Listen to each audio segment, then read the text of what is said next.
Good morning, ma'am. I am Robert Balya, Section 43.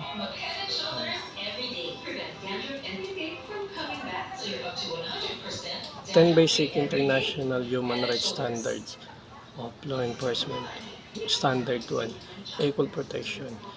Everyone is entitled to equal protection without discrimination or other or any other grounds, and especially against against violence or any threats. Be especially vigilant to protect potentially vulnerable vulnerable groups such as children, the elderly, women, refugees, displaced persons, or other members of minority group.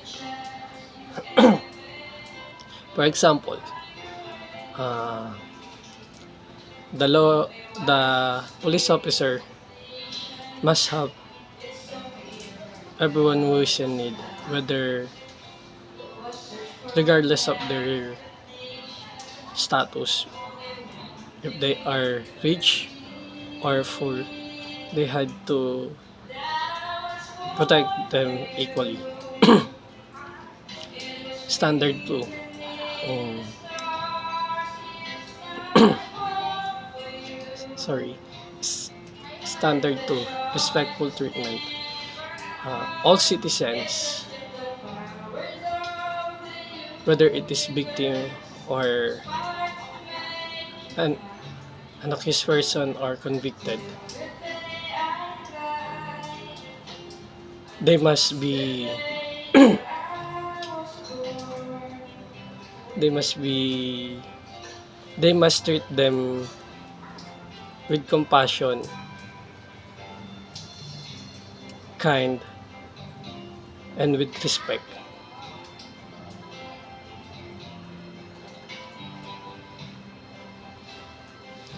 For example, the police officer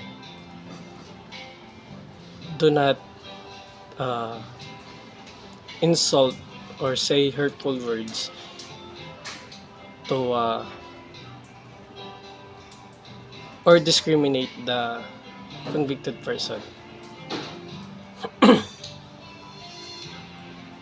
On the other hand, on the victim side, they must not they must not be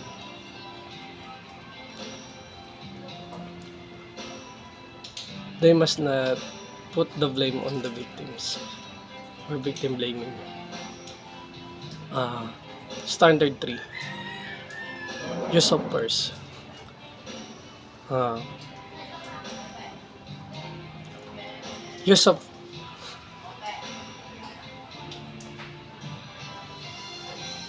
you should only use a necessary force. It depends on the hostility or the behavior of the person,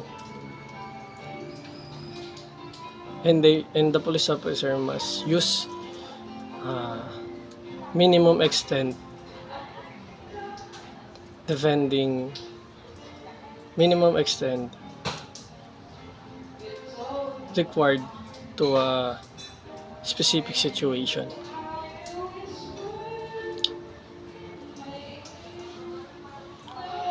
Standard 4. Policing nonviolent assemblies.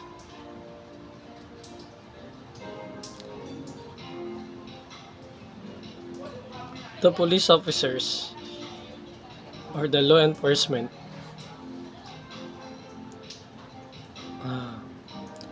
should should not use any force or hurtful words towards the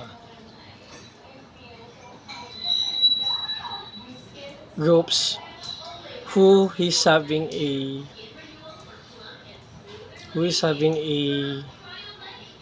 peaceful protest. Standard 5. Lethal force. Lethal force.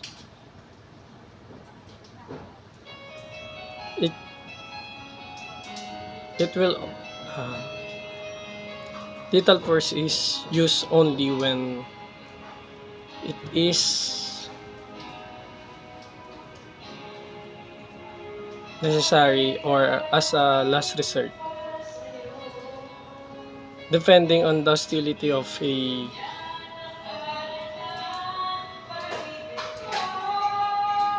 person. For example, police officer, while arresting a individual, that individual uh,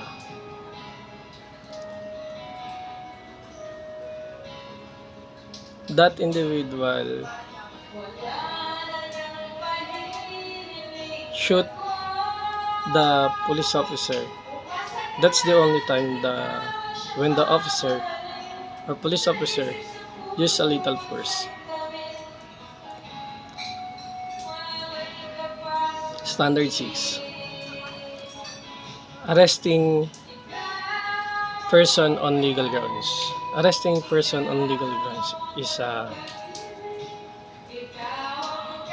you should only, the law enforcement only arrest a person with in the validity of, in the presence of warrant of arrest, and if that warrant of arrest is valid, that's the only time that, as general rule, that's the only time they are allowed to arrest. For example, police officer arrest a individual who has a warrant of arrest.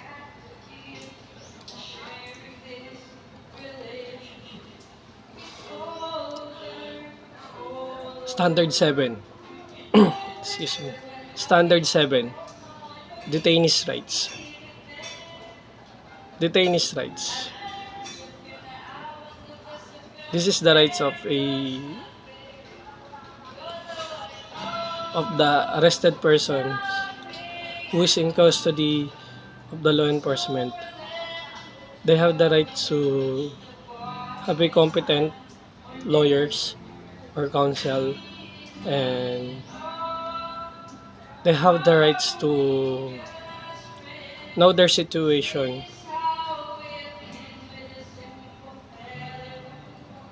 They have the rights to inform their families or call their families, friends, to inform their current situations.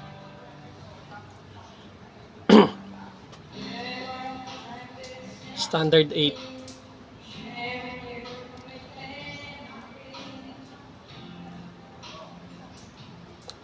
Humane treatment. Humane treatment of detainees. The law enforcement must not use or exert any physical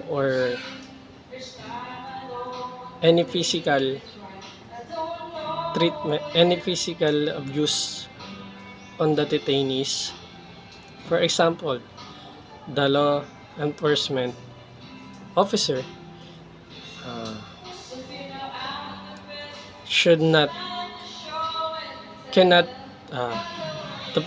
the law enforcement officer should not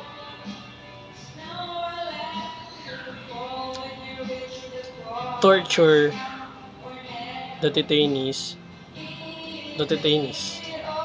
the law enforcement should not torture detainees and treat them respectfully. Number 9, Standard 9. Standard 9.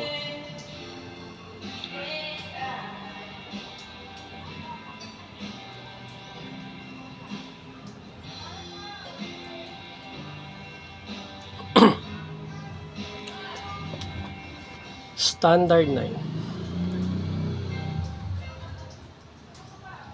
Refusal to obey unjust order. This is where the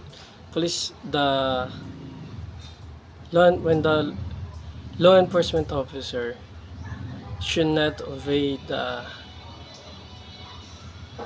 if the orders came from the superior officer is not unlawful,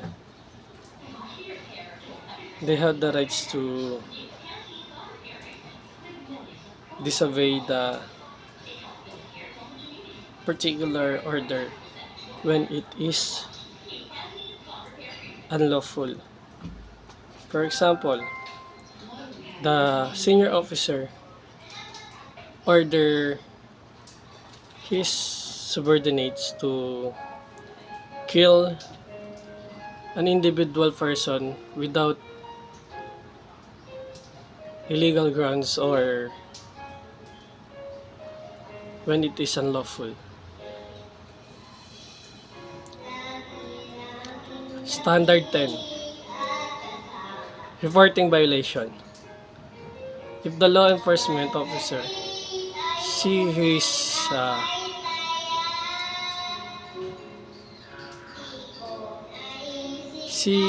his other officers who is breaking the rules, they must report that circumstance to their superior or to prosecutors.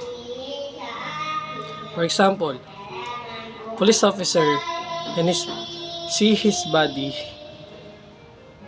a police officer sees the other officer who is breaking the rules, they must report